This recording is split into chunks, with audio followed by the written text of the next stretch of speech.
You hate women. What? I think that was the greatest, one of the greatest things that happened or that came out of that meeting between the two of them is that we actually did agree. They don't want us to do that. How dare we agree? Like, what if the liberals and conservatives actually were like, hey man, I feel you on that one. Like, I feel you on that one too. Like, there'd be nowhere for us to go. And I didn't know that dude was going to be actually sitting on set in front of me with this blonde wig on and sitting there talking about how it's okay for me as a rapper and a black man to say the things that I say, but then be against same-sex marriage and transgender. I was like, you've got to be. But I couldn't get over the fact that we're listening to this idiot with this blonde wig on. I just remember looking at Donald and I was like, can I go? Wait, did you power up? Because you look like Super Saiyan right now. Like, is that the Goku, like, Dragon Ball collection, my Like, you look like a fake Ellen DeGeneres, like a felon DeGeneres. And now that it's over, I'll never be sober. I couldn't believe. And now I'm so high. And now I'm so high.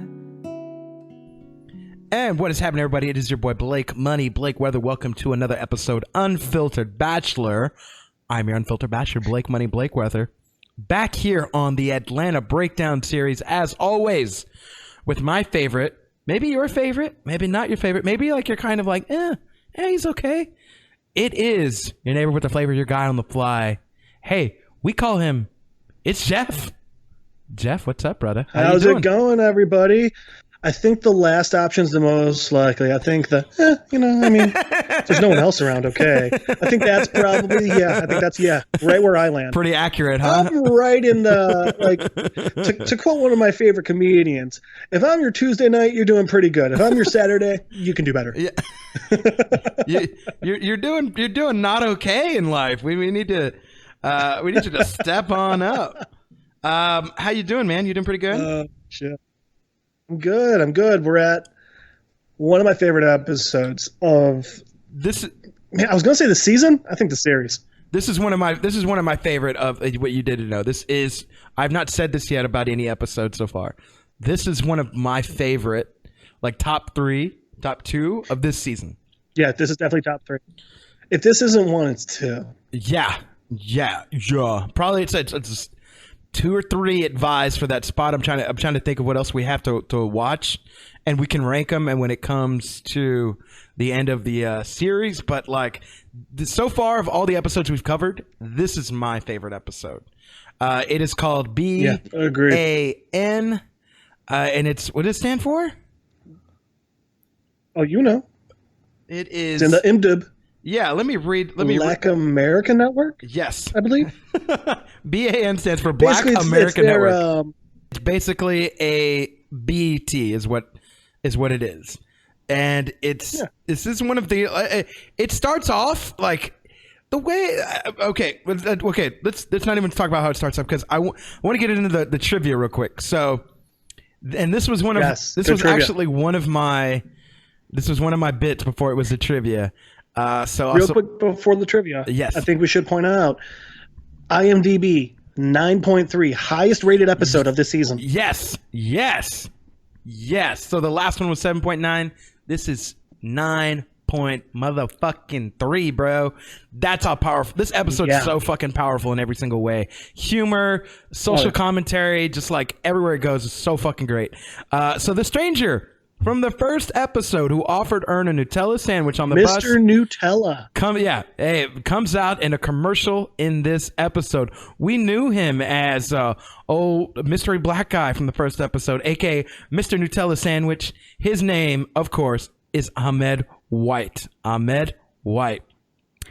we find out he is some sort of like a life coach or some shit like that.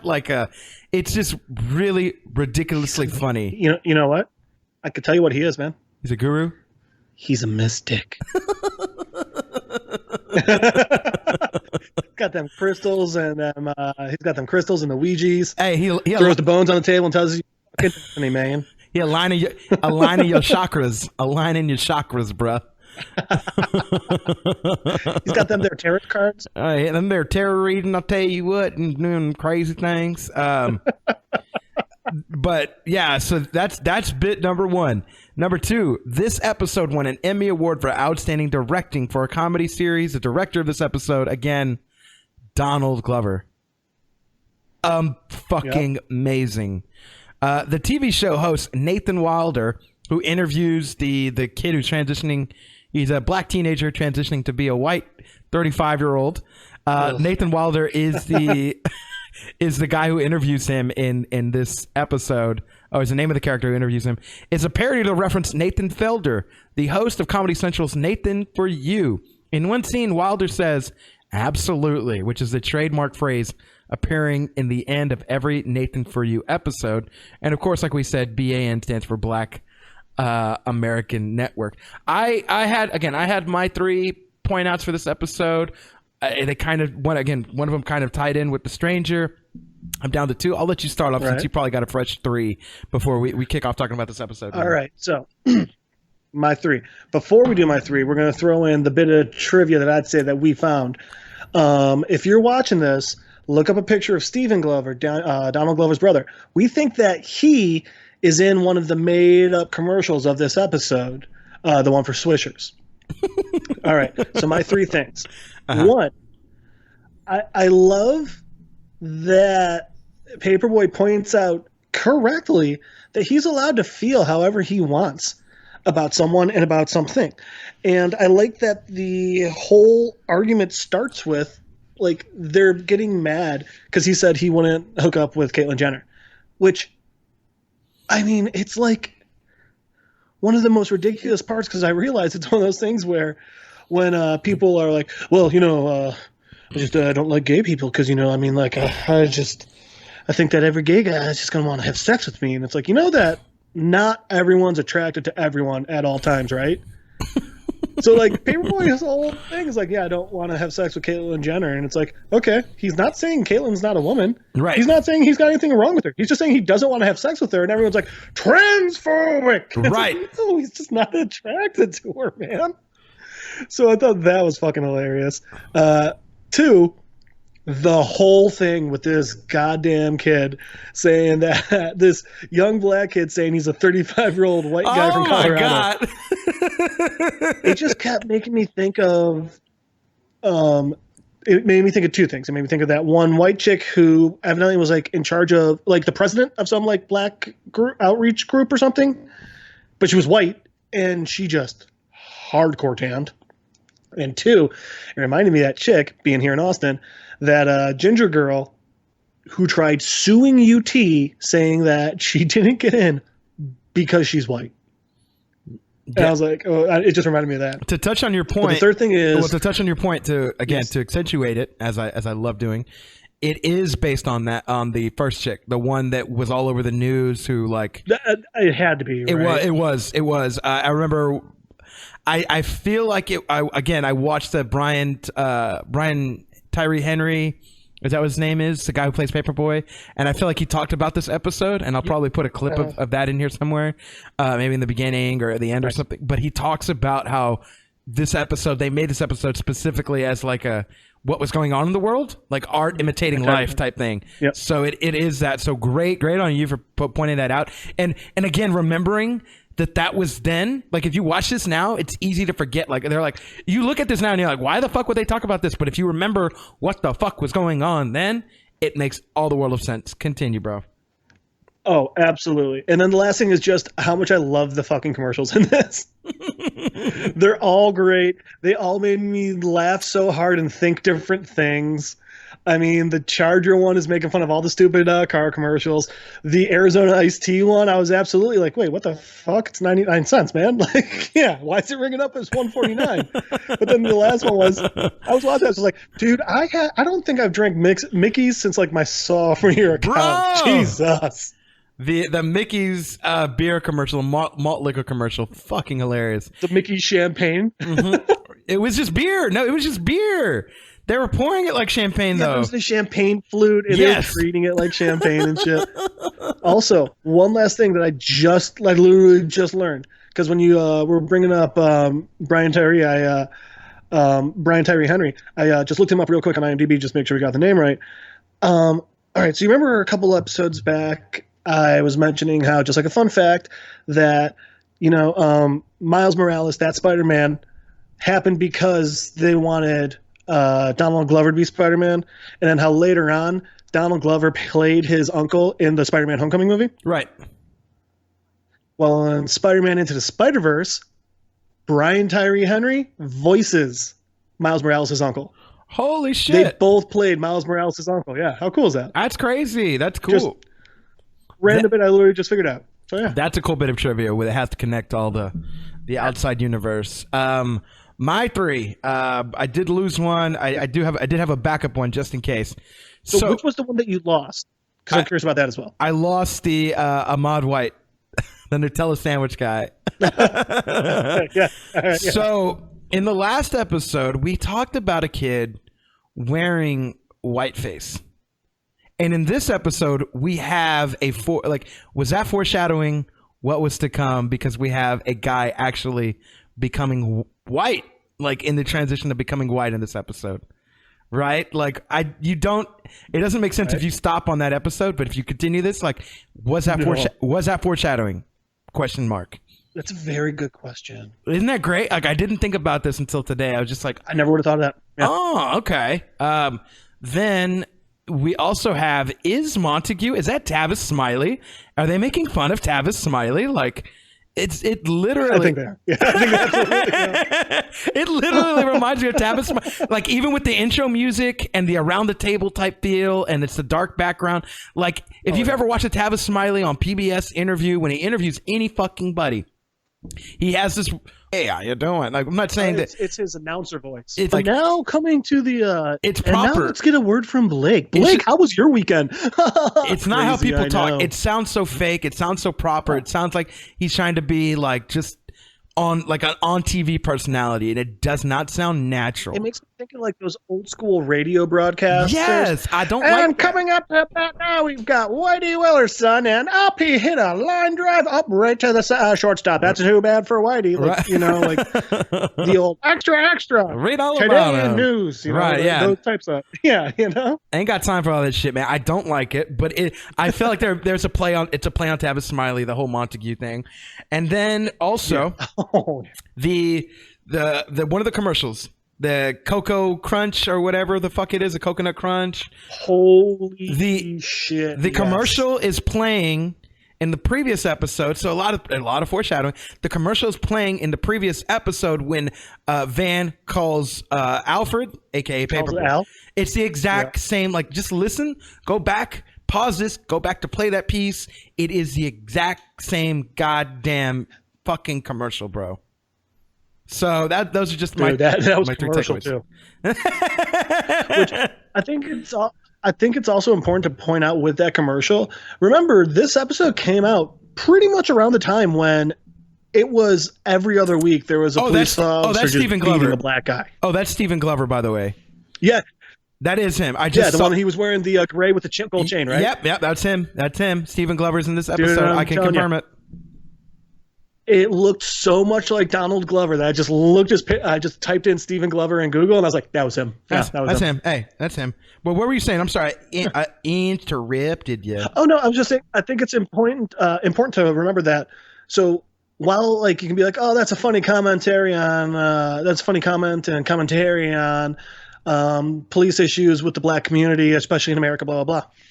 Also remember, this episode came out right around the time when the Black Lives Matter movement was getting started. And it's also important to remember the Black Lives Movement got its start because in like a 3-month span, there wasn't a week that went by when we didn't hear of a black man dying in police custody or at the very least being beaten worse than that fucking Wolf was. Right.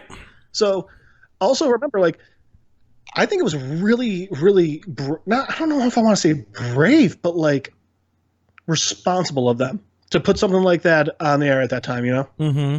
Yeah. This whole episode is all just littered with different pieces of social commentary. And one of the ones that sticks out to me, and this is, I think, my favorite part of this, is the fact that they play up. It's to touch your point. They play up this kid who's who's first of all confused as fuck, and Paperboy again is the voice of the audience. This kid, first of all, he's convinced he is a 35, not just a white guy, but he is a 35-year-old white guy, but he's actually just a black teenager. And the mom is like, he don't work, he don't got no job. Like, what in the fuck are you guys talking about? So, like, what the fuck are you talking about? And that's the big part of it. Yes. So the big part of it is not so much that this kid feels like he's this 35-year-old white guy. Okay, that's weird. That's really weird. But that he's so delusional because he's like, oh yeah, I've got a job. You know, I work at Coca-Cola right now. And then later on, he says he works at Coca-Cola and he works at the mall. The mall? And I was like, he doesn't work anywhere. He goes to school. And I think that's the part that's especially where it's like, stop. Like the kid. It's not that the kid feels he's a certain way. Like he's a pathological liar at best, and at worst, he's delusional and actually thinks he works in these places. The funniest like, part. This kid might have actual mental issues, and you're all just like, "Oh no, it's okay," because we're being transcendental. But this pays into like all of these little things that we're talking about, play into the larger part of what I want to get to. They did this for a reason, and it's going to be a bit controversial, even the fuck I say it, even how the fuck I say it. But it is the I think the question marks that come up. But like two of my funniest lines come from that fucking kid when he's like, yeah, I'm just when he's in the mirror and he's like, yeah, what kind of IPA do you have on tap? And then the other one was, by the way, I hate IPAs too. I'm half white and I hate IPAs. The other line was, hey, did you watch Game of Thrones last night? Uh-huh. Oh,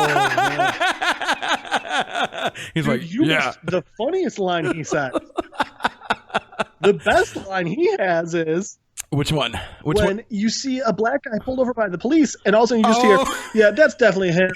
He doesn't belong here. I don't know I've never seen him before. I don't think he lives around here."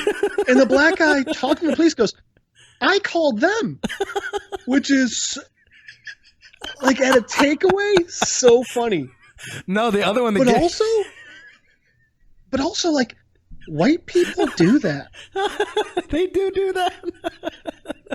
And now I want to be very honest. I want to be very open about something. Not all white people. The Karens of the world do that. Jeff has never called the police on me. The Karens and the Karens and the we'll call them the I don't know. What do you think, Chads or the Mitches? The Karens and the Chads or the Karens and the Mitches? I was gonna say Richard. Karens and Richards. The Karens and the Richards. The Karens and the Dicks. Yes, are the ones exactly. who will just walk up to random police and be like, "Yeah, this gentleman, he's clearly guilty. I know he's guilty. I live in the area and I don't recognize him." And it's like, you have nothing to do with this. What the fuck do you think you're doing? Yeah, we've never seen you. Who the fuck are you, guy? It's the Karens and the Dicks. It's not necessarily just the white people, but let's be honest. The Karens and the Dicks tend to be white. Right. The other line that gets me is when he goes, he says something like, people walk up to me and they're like, "Hey man, we got to look out for us, we're one of us, And he's like, "But the thing is, they don't get it. I'm not one of us. I'm a 35-year-old white man." And I'm like, God damn. I thought what he said was, it's good to, he goes, "Black people walk up to me on the street and they nod and they smile at me as if to say, it's good to see one of us." And it's like, who says it's good to see one of us, man? They're just nodding because they're being polite. Right. It's nothing to do.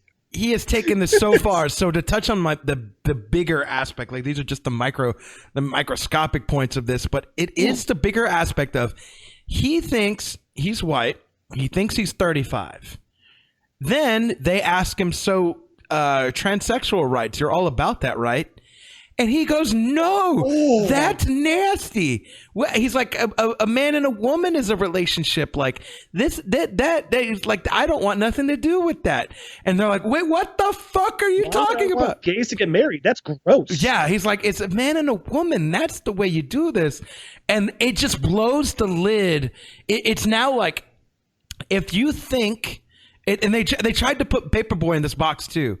Like, if you think you have a sense of freedom of like speech, and you want, and I think this might be the moral of like moral of the episode. If you think you have freedom of speech, if you think you're standing up for something to the media because you're standing up for one thing, you must stand for all the things.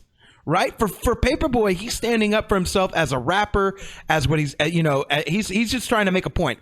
I'm a rapper. I'm broke. I'm trying to do things. I'm trying to do this for money. That kid who wants to be white, he's just like, hey, I'm just a black kid, but I'm really a white kid. I'm really actually 35. I'm trying to live this whole another life.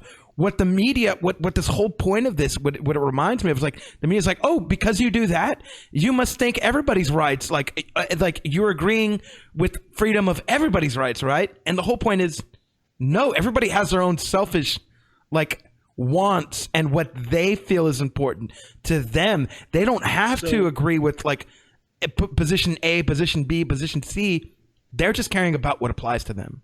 Does this make any sense? So one of the things that it absolutely does. And one of the things that, now this part never made sense to me, but this part never made sense to me.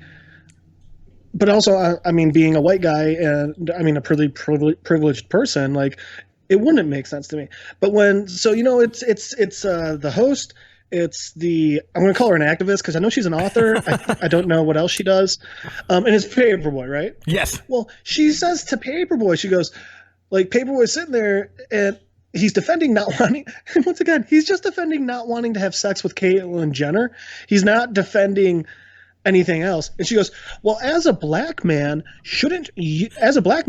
who's gone through sort of things like this and been through discrimination, you should totally be backing the trans community. And I never understood that. Why, like, just because one person's been discriminated against, why they should automatically back other people who've been discriminated against. Like, you know who I discriminate against? Nazis. Should black people back Nazis? I mean, like, they're sitting here like, it's our we're exercising our First Amendment right to be hateful pieces of shit, and it's like, oh no, everyone hates them. So what? Like, because everyone hates Nazis, and now Nazis are discriminated against. Trans folks should be like, you leave those Nazis alone. Like, no. People are individuals. Stop trying to paint everyone with one fucking brush. Right, exactly. The better exactly part of that. Absolutely. And the part that makes it even and the funny thing about stop trying to paint everyone with the same brush is these are people who are sitting there and they're trying to be like, well, we believe in everyone else's rights. And, we're really concerned with black rights and trans rights, even though I'm a cis white male and I've never had a gay thought in my life. And I've never been outside the majority, but I back every minority's points. These are people who they're doing it for. That's the word I was looking for. They're being social justice warriors. Yes, as SJWs. They're not backing these things. Exactly. They're not backing these things because they believe them. They're backing them because it's what, a good person should do and blah, blah, blah. Which, like, yes, you should do what a good person should do, but you should believe in what you're doing too. You shouldn't just be sitting there like, I couldn't give a shit, but you know what? People are going to see me giving a shit and then they're going to think I'm pretty awesome. Right. No, that makes you a piece of shit still. Yeah. And that's what these two are doing. Now, the activist lady, not as much, but the host, 100%. It's so. I mean, when the activist gets on Paperboy's side, the host tries being like, well, you hate the trans community because you don't have a dad. Both Paperboy and the activist go, what? And then he goes, you hate women. And Paperboy goes, what the fuck, man? He's like, dude, what? And then it ends. That's drops. He needs there to be some sort of contention. Yes, and so that he can. He's going for ratings. He's not going for truth. So this exactly. Yes. So this episode, listening to Brian Tyree talk about this, and please go watch the GQ breakdown if you guys have never seen it. He breaks down Brian Tyree Henry. Dude, you gotta send that to me after this because that sounds really interesting. I will, and he does break down this episode in particular because they brought it up, and he's like, we wanted to paint the scene. So there's a few things I want to touch on what he talked about. One of the things was he wanted to paint the scene. He's like, we want to paint the scene like, what if Republicans and Democrats got along, and you had a moderator, And like, Yeah. they didn't fight. Like, what do they have to talk about anymore? Why is there disagreements? What if they did? Right. What if they agreed on a subject point? And clearly, Speaking to that point, do you want to hear something that I just learned literally yesterday? Yes, go ahead. That could not believe. You know why the Republican Party was formed? And do you know who the first Republican president was? Go. The Civil War. The first Republican president was Abraham Lincoln. Holy. The party was formed by abolitionists trying to outlaw slavery. Holy fuck. Oh, how far we've come. Oh, how the mighty have fallen. I mean, think about that. Just think about what Lincoln would say if he saw the Republican Party now. Dude, it's so And fucked. I'm, once again, not trying to paint everyone with the same brush, but a lot of the, let's just say, I don't think it doesn't feel like, the fact that I was surprised that the abolitionist movement formed the Republican Party speaks volumes. Right. I gotcha. It makes. Yeah. I gotcha. Anyway, sorry. And then the other point was when he's making fun of that the black dude wanting to be white and he puts the wig on. Ellen DeGeneres. That is actually all improv. All of those. Oh, absolutely. Oh, yeah. All of the jokes are all. He was like, we had been there all day. And then they didn't tell him that there was going to be a kid with a wig on. Like the black dude was going to have a wig on. So once he saw him, he was like, oh, hell no. He's like, I looked at Donald Glover. I was like, for real? That was actually him laughing. Yes. He had never seen him before. So when he's making fun of him. The first one was, are you Goku? Are you going Super Saiyan? That one, I loved Felon DeGeneres. Are you a dying palm tree was my other one. Oh, God. Dude, how about Drake Malfoy? Draco Malfoy? You Drake Malfoy? No, Drake Malfoy. Right, yeah. Dude, but no, you're right. Dying palm tree is the best one. You look like the fifth Beatle, my dude. And they just don't talk about.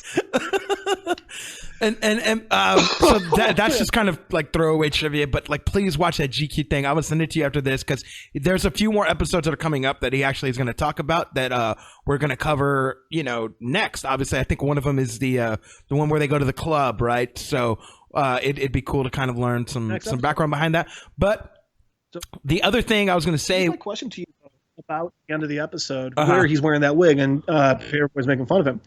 So you remember the doctor was like, "Oh yeah, no, we can make him look whatever race he wants. He's just going to look weird. Yeah, he's just going to look weird." So, the thing is, for me, at the end, where he's got the shitty blonde hair and the glasses, and he's cleaned up his beard too. Here's my question: is that him just dressing that way, or is that him post surgery? So I don't think he's post surgery because he doesn't have the money because he's in high school. How funny would it be? Okay, yeah, but I was hoping that was supposed to be him post surgery. I think it's one of those things when it's not post surgery, but like it's kind of pre op, like you're gunning when for you're it, right? Transitioning and you start dressing the way you feel. Yeah, and it like this episode, like so I'll be frank, like and it this might like make people mad. This is literally making fun of the whole point of what they started making fun of, like trying to gun at Paperboy for, which is the transsexual, like wanting to be somebody else. Listen, be the fuck who you want to be. Like, quite honestly, be the fuck who you want to be. But I think Paperboy is like, you know what? If Caitlyn wants to be a woman, I'm fine with Caitlyn being a woman, yes, but I don't want to fuck that woman. I don't want to fuck that. I don't want to fuck. And he says like, and he talks about, it, and they're like, what are you talking about it? And like they go after him. Well, people like, here's the thing, like this is the way. But when he said it, he wasn't talking about Caitlyn. He was talking about the transgender debate in general. Exactly. But they had to be like, oh, we got it. What are you talking about? Get him now, Yes, they were so ready to jump him on the show, like verbally, and go after him. So much. And it made me so fucking mad because like you understand, like Paperboy is not here. He's not making listen. This is a guy who is shooting people. He doesn't give a fuck about like this person's rights or that person's rights. Like he wants everybody. He doesn't give a fuck, but it's not because like he hates them. It's because like he is too concerned with like surviving to give a fuck about like any other thing going on around it. He even says pretty much like, hey, do whatever makes you happy. Yes. I don't give a shit. I'm worrying about me. I think one of the main things they're pointing out is the fact that, so, you know, Caitlyn Jenner did all this and everything, and then they named her Times Woman of the Year, and she's a huge hero and everything. It's like, okay, Caitlyn Jenner is a very strong woman. Everything she's done is really cool, and it's amazing how well she's advanced the trans community. But, I mean, Woman of the Year? I mean, like, I think that was the same time that, like, AOC and Greta Thunberg and people were around, and it's like, Caitlyn just transitioned. These people are actually changing the world. And so, like, a lot of people had issues with her being named Woman of the Year just because she transitioned. I mean, Michelle Obama, look at the things she was doing at the time. She wasn't named Woman of the Year. This is what I'm saying. Things like that. Yeah. But I think another even bigger part is, and this is where I do have an issue with it as well, is that people get mad if you're not immediately on board, not just on board, overly excited for someone else. And what I mean by that is, one of my favorite shows, Modern Family, I think did a really good job of this. There's a gay couple in Modern Family who they're married and they love each other and they have a daughter. Yeah. And one of the things was like the dad, Jay, he when Mitchell came out to Jay was having a little issue with it. It wasn't that he didn't love his son or anything. It was just, hey, this wasn't really part of Jay's time, and Jay just needs a little time to adjust. So at one point, the gay couple's daughter has a friend who was biologically female, identified as male, and they were so weirded out by it. They were like, this child's 5, that's too young, blah, blah, blah. It's not okay, this, that, and the other. And Jay just points out, the dad just points out, oh, kind of like how I felt when you came out to me. And it's, yeah. There's nothing wrong with needing time to accept something and get used to something. If you're not, now don't get me wrong, that doesn't mean during that time you can be actively hateful or something, but it's like when Paperboy calls Caitlyn Jenner he. For, 70 years? Well, I shouldn't say 70. I think it's like 50, 60 years, Caitlyn was Bruce, and the entire world knew Caitlyn as Bruce. So I'm sorry if every once in a while there is a slip up and someone calls Caitlyn he. It's not meant to be disrespectful, mean or persecutory or disrespectful at all. It's just, I'm sorry, people need a little time. And that's okay. And you get these people who are living in these black and white worlds, these people who are painting everything with the same goddamn brush. And it's like, you are being more disrespectful in my mind than the person who's actively trying to wrap their mind around someone else's life and how they live and how they feel. And take some time to really get used to it and accept it and just like be like, yeah, that's a part of the world now, But you can, oh shit. You know what I just realized? What's that? Donald Glover. And once again, we're going back to our old IMDb facts. He wanted to use this show to show a lot of white people things they don't know about black culture. And what I just described is white people trying to deal with black culture. Yes. Isn't it? Trying to understand, like, it's okay to take time to understand things. It's okay to, as long as you're progressing, as long as you're not trying to be disrespectful and rude, it's okay to take your time but you still need to try and understand that other person. And fuck. Yeah, it's so fucking deep. And then I think part of this episode too is it's like, why would they go like, of course, so being transsexual, being transgender, whatever, that's okay. What's not okay, and I think the episode's pointing out, it's like you can't change. It's transgender, not sexual. Whichever one. Like I don't know the right LGBT words, but like they people know what I mean. I'm not trying to be disrespectful, but like you cannot wake up one day and be like I'm a squirrel. You cannot one day wake up and be like I can't wake up and be like I'm Asian. Just like the mom of this episode was like, he can't wake up and be like he's in high school. Like the reality of the situation is, this dude is black, he's in high school, he's not 35, and he's not white. But what they want on this, what they want the Paperboy on this episode so valiantly to do is accept that this reality that's not true is in fact true, just because the kid is black, right? Just because he's a minority. And like, it doesn't... You know what it is? Oh, yeah. No, go ahead. Finish your thought. I was going to say... Finish your thought and then I'll... I don't know, would this work if a white person wanted to be black? Like, it didn't work like that. But... And I think this is the inverse. And it should not have. She was real wrong. Right. So why is it not real wrong that, like, why is it the opposite reaction? I think this episode's pointing out, why is it the opposite reaction? Same question with that kid with the white face, you Boom. know? In last episode, yeah. Boom. Yeah. Same question with the real kid with the good white connection there, man. I'm telling you, like, it's and again, I'm sorry if, like, anything what I'm saying is, like, towing the line or whatever. That's not what I'm saying. I'm just describing what I'm seeing in this episode.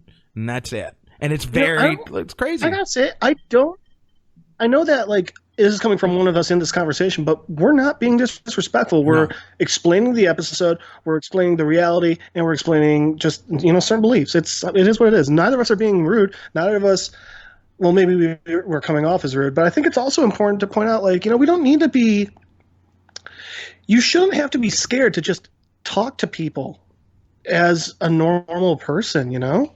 Mm-hmm. But I just realized what this whole thing is with this, with Anton saying that he's Harrison, this 35-year-old white guy, and Paperboy's just like, no, that's not what it is. It's ridiculous. What the hell's going on? It's that old fairy tale, The Emperor's New Clothes. Do you remember that one? Yeah, where like, this amazing seamstress comes into town. She's like, "Oh, I'm gonna spin you the most beautiful clothes I've ever seen," and she comes in. There's nothing. But she hustles him. Put it on. Yeah. And she goes, the Emperor's like, "There's nothing there." And she goes, "Only those with real taste and real class can see it." And there's just some little boy, and he goes, "Oh yes, I can see it." So he puts on the clothes, but he's walking around naked. Right. He's getting everyone to say, like, you know, only the classiest of us can see it. And they're all like, "Oh, I can see it too." And so some little kid goes, "Yo, dude, your dick's out. You're naked." Right. It's just Paperboy's little guy little boy telling his dick's out. He's the voice of the audience, man. Like you can't have the inverse of like what you can have. Like you can't have a white, like he's speaking. And again, I really think it's built up from the last episode. You can't have a white kid do blackface. You can't have a black kid do whiteface. It doesn't work that way. You can't have a white person wanting to be black if you can't have a black person wanting to be, like, you can't have it. Like, if you can't have one, you can't have the other, because they're both not right, dude. Especially, I love how they added the two elements I love that they added is one, he gets to pick his own age too. Like, God damn it, just be you. Right, no. Just be your age. And also, just pick his own age. But he gets to decide he's got 2 jobs. Well, the other thing that I enjoyed about this was because he agrees with what Paperboy's talking about. He's like, no, it's kind of like ghetto news, right? And I want to read. Yeah. I want to read what they ask him about. When they ask him about the transsexual people and homosexuals, right? Because it's indicative of a larger problem in the black community. This is what they're saying. Do they think one that makes your lifestyle unacceptable is what they ask him? And he's like, no way, not at all. I mean, a young man wanting to turn himself into a woman, I'm reading this word for word, that's just unnatural. And I don't think we should have our kids thinking that's okay. At this point, first of all, I'm going to stop real quick, pause. Paperboy's eyes are lit up. He's like, oh, you're saying everything. Like you say, oh no. Everything. He's like, everything you guys tried to turn against me, this is now working against y'all. Like, y'all wanted this kid on here. The guy that you're defending is saying that. Is saying that this is actually wrong? Saying that too. Yeah, I'm not saying this. I've never said this is wrong at at any point. I'm just saying, y'all do you, I'm going to do me. Yeah, that's fine. But I'm not going to fuck you, but y'all do you, I'm going to do me. And that's the point I think a lot of us take. Like, just a lot of people, like, they're like, you do you, I'm going to do me. This is, y'all cool, whatever. This kid is actively drawing a line who is changing race. So he continues, so I will support that message. And they're like, wait, what? And he's like, what are you saying? And he's like, I'm not into gay marriage. That's gross. Why would I ever tolerate something like that. Marriage is meant for a man and a woman. Not that he's like, that's an abomination. And they're like, how can you say that with the discrimination you were just talking about? And he goes, let me see what he says after this. And then they cut him off like that. They cut him off. It's so great. They just cut him off the goddamn screen. It was so fucking hilarious. Montague's like, well, that's all we have time for. Right. But a couple other parts of this stuff. Yeah, I was gonna say none of that. Yeah. Don't quote me. Don't anybody quote me. Like, be like, that's what Blake thinks. I just reading what exactly happened on the screen on Atlanta to make everyone think about situations like this and how crazy the world is. The show. Yeah. Now, the fact that you actually do believe all that is immaterial. Other than that, though.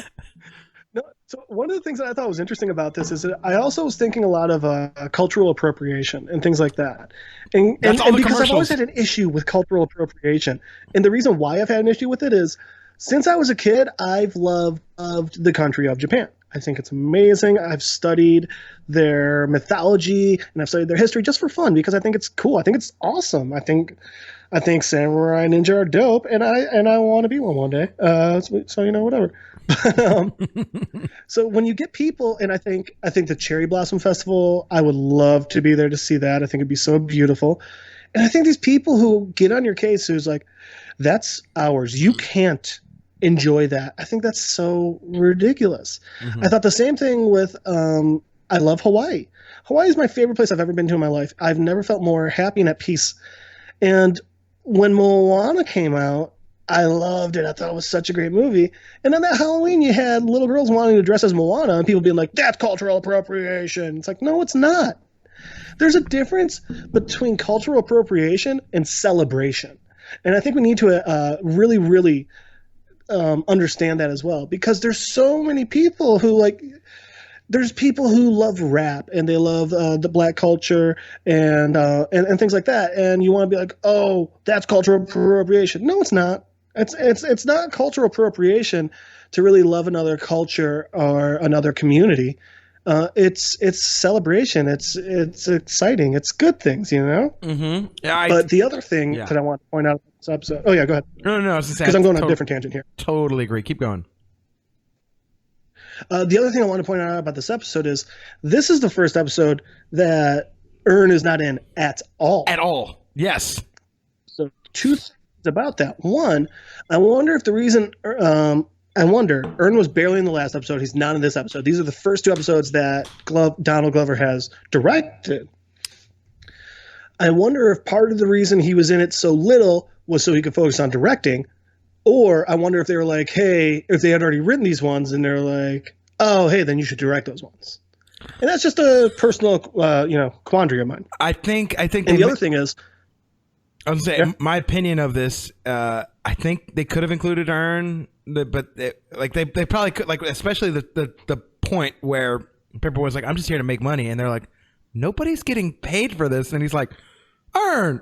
That was a funny line this entire like somebody could have panned to Ern, or you know what I'm saying, like, but the reality of the situation is if this was like this episode was one of two things, and I mean, I don't mean to cut you off, but it's two things, and twofold in this episode. It is cultural appropriation, and I feel bad for saying that because it's just it's just like when that white lady's like, right, you rap because like you have no parents or like no dad, and he's just like, oh yeah, tell me more about my shit. Like, tell me more about my culture. Like, right? I get that. Like, I get it. I don't mean to call anybody out on like anything, but like, it doesn't mean like people can't come from the same, like similar places and have similar backgrounds. I came no dad. I came from low income, like all kind of bad fucked up shit that's like has like no money anyways. So I relate a lot to Paperboy's character. But what I'm saying with this is there's twofold of this. They're making fun of the fact that there's one like a BET and it just applies to black people and like all like this, like, it's just like things that like we assume are like or stereotyped by black people, right? Like the Mickey's fucking. It's really, it's not even about the name brand. It's malt liquor. You got Swisher Sweets, and I love how in the commercial they cut out the insides because nobody fucking smokes the insides of Swisher Sweets. Anytime you buy Swishers, anytime you see anybody buying Swishers. And so far, what we've seen, Paperboy even buying for the purpose for, it's you don't smoke them. You're using you're gutting them out, and you're fucking using the papers to roll up a fucking blunt. That's the fuck I know. You were allowed to smoke the tobacco in a Swisher. I thought it was illegal. And then, by the way, how about during that Swisher commercial? Oh yeah, they showed literal fucking slaves drying out tobacco from back in the day. Bro, that was fucked. Fuck. It was fucked. Now, don't get me wrong. I don't think it's not actual footage of real slaves. I think it's like I think it's like stock footage from like Roots or something. Yeah, that's what I was thinking. But it was like definitely like shit. It's still like what the fuck? I was like, God. Yeah, they didn't even they didn't even have to show that, but they did. Like every little moment, every little beat, every little like it's Ahmad White, like he's for like, and it's a whole bunch of black people in the commercial, and then it's the fucking and Ahmad White is clearly Miss Cleo. Yes, boom, bingo, absolutely. With the weird clouds and shit behind her, it was so Miss Cleo, dude. Hey, I was laughing so hard. Hey Jeff, do you want to be? I wanted to call the Miss Cleo episode. I wanted to call the Miss Cleo number so many times when I was a kid. Jeff, do you want to be as smart as a baby dolphin? Just fuck with her. Do you want to be as smart as a baby dolphin? Can I be as smart as a baby dolphin? Hey, I want to be as smart as a baby dolphin. Next time you come to my house, so fucking smart. You come to my house, we're drinking juice and having a Nutella sandwich, and we will be we will be enlightened. Man, I love that juice and Nutella sandwich, man. I'll be enlightened. But it's so funny because what you were saying before, like, yeah, they show cultural appropriation of Anton, and it's so funny because you never see anyone appropriating white culture, but like they show him, so it's funny because they show the difference between like.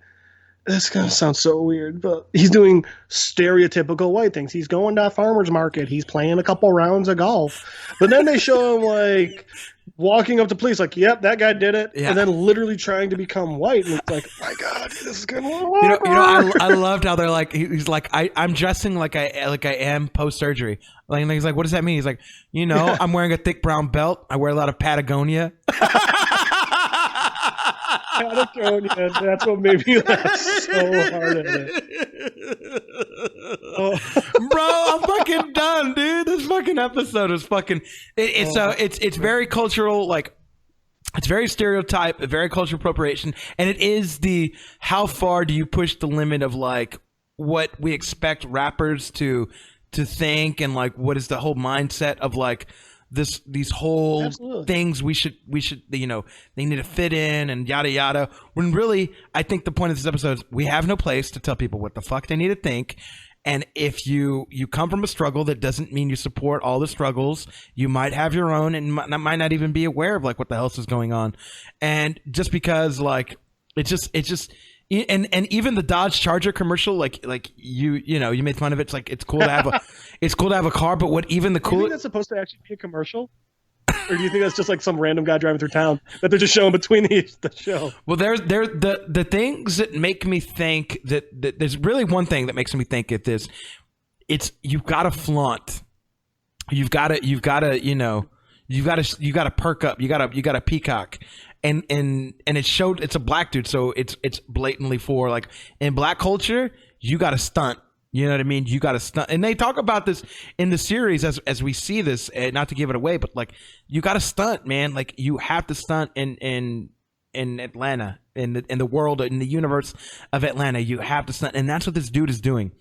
He's stunning. The interesting thing, it's not even necessarily just Atlanta. It's anything that you're any business you're trying to get into, any job you're trying to get, especially the ones that are creative and deal with the arts.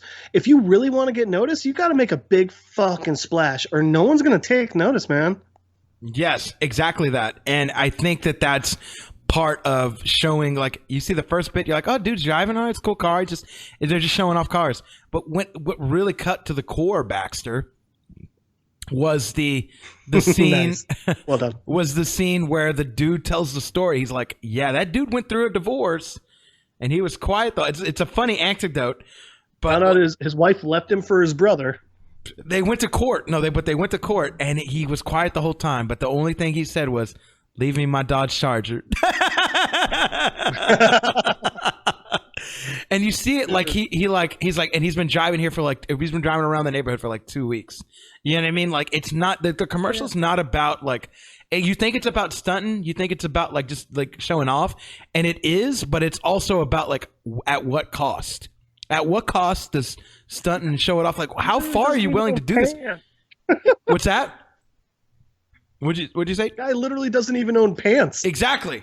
Hey, but he owns a cool car. You know? He owns a cool car. You know what I mean? Like, that is the point of this. That is the point of this is like all of these commercials and everything. It's just to show this like image of like what it's all about. Image, really. It's about image, and it's the entire point of this is taking the typical things that you'd see as a white person, especially as just like I think a middle-aged or like 20 or 30-something-year-old white man, and show you what it looks like when you turn it on your head, when you turn it on its head. Boom, boom. Take the black community and lay it in the exact same light, and then watch the people be like, what the fuck's going on? And it's like, why is it so crazy then? Right, exactly. It's literally the exact same thing that you guys have every day. We just all we did was just. But now that it's in the black community, you freak out. Right, we just inversed it. We put a new skin tone on it, and like, what are we talking about? So, man, we've gotten really deep in this episode, but this episode is really deep. It is a lot of things. There's a reason that it's a really important episode, man. Mm-hmm. There's a reason that it got a 9.3 rating. There's a reason it won a fucking Emmy. It's because it creates conversations like this where we just we could go on for another hour, I'm sure. But dude, we just keep getting lost down random rabbit holes. We're not going to do it. This is also what happens when we have it out in the background. We're like, oh, this scene. I had to cut it off because I'm like, bro. Did you notice his cup? The handle on his cup is turned towards someone else. What do you think that means? I just want to make fun of. I want to make fun of my cousin. He's Mexican, but he owns a Dodge Charger, and he bought it just so he can flaunt. And I'm like, bro, shut up. Is his name Harrison? Does he work for Coca-Cola? Is he a 35-year-old white man? From Colorado. I also love that. Yes. From Colorado. Like the whitest state you could think of. And he's like, I've never been there, but I sometimes think these buildings are like the San Juan Mountains. And I'm like, no, you cannot do this. Oh my God, dude. You're living somewhere else. But it also shows people who think they're another race might be living somewhere else, and we can all be Paperboy. I think we can all be Paperboy. By the way, if you guys are listening to this episode and you don't know what we're talking about, literally just Google white lady pretends to be black, and you are not going to believe the outrageous shit this woman pulled and how just frankly offensive what she did was. And she feels no remorse, by the way. She still is like, no, it's cool. I think I'm black, so I'm black. It's like, well, you didn't learn anything from this. Also, y'all, I'm not Mexican. And do you think she watches this episode and she's like, Anton, stop being stupid. You're clearly black. You're not white. Yeah, I was gonna say. Also, ladies and gentlemen, I'm not Mexican and white. I'm actually Asian. This is an Asian accent that I'm talking in. So I just want y'all to know that. Fair, I'm Martian. My name's actually Jean Johns. I am, in fact, the Martian Manhunter. Wow. DC got it really accurate. I can shapeshift. Jeff is he's a lizard person. He's a devil. Just in case you didn't know. Jeff, where can people follow your lizard changing ass at? Well, you can always, as usual, find me on satansbutthole.com. It's my personal blog. Just where I like to, really expound on the reality of the world that you don't see, but I can because I can see behind the curtain. You can find me at Don Cheadle's Driveway at LilDicky2.com on Skype. You can find me on Facebook, Jeff Madel. You can stand 6 feet or more away from me while wearing a mask and say hi in public. Or you can keep listening to this and you can hear me right there. I like this. You can follow me, Money Blake Weather, Facebook, Instagram, Twitter, Snapchat. You can follow the show, Unfiltered Bachelor, Facebook, Instagram, Twitter, Stitcher, iTunes, Spotify, anywhere podcasts are. That's where the show is. Feel free to listen. Feel free to tell your friends to tell their friends to share, like an episode, review it. And let's all be friends. If you guys love Atlanta, if you guys love these breakdowns, let us know. Feel free to email us, unfilteredbachelor@gmail.com. We'd love to hear from you about everything. Thank y'all so much for tuning in and staying safe during this quarantine. And again, whether it's morning, evening, afternoon, we thank you for listening.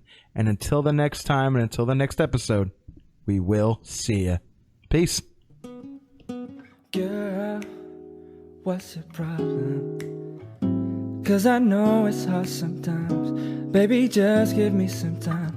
Ooh, honey, now, girl, we can solve them. If you just give me some time, I can open up your